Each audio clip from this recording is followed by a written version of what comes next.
જો ઘણા લોકોને કેવું થતું હોય છે કે તમે મુઠ્ઠી બંધ કરો અને પછી ખોલો છો તો આપણે કેવું બધું એકદમ ઇઝીલી સ્મૂથલી ખોલી શકીએ છીએ. ઘણા લોકોને કોઈ બી એક આંગળીમાં આમ અટકી જતી હોય આંગળી, કે એક આંગળી અટકી જાય અને પછી જ્યારે ખોલવાનો બહુ જ પ્રયત્ન કરે એટલે કટ કરીને આમ ખુલે.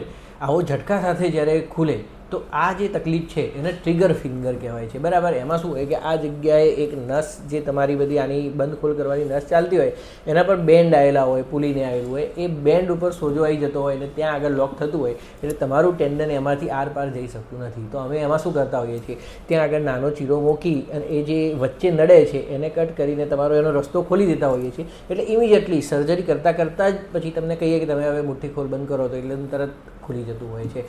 એટલે આવું ટ્રિગર ફિંગર બી ઘણા બધા લોકોને હોય છે કે જેમને ડાયાબિટીસ છે કે થાઇરોઇડ છે એવા લોકોને વધારે હોય છે, બરાબર. એટલે તમે બી એકવાર મુઠ્ઠી બંધ ખોલ કરીને જોજો કે તમારી કોઈ આંગળી ક્યાંય અટકતી તો નથી ને, એ ચેક કરી રાખજો અને હેલ્ધી રહો અને સુરક્ષિત રહો.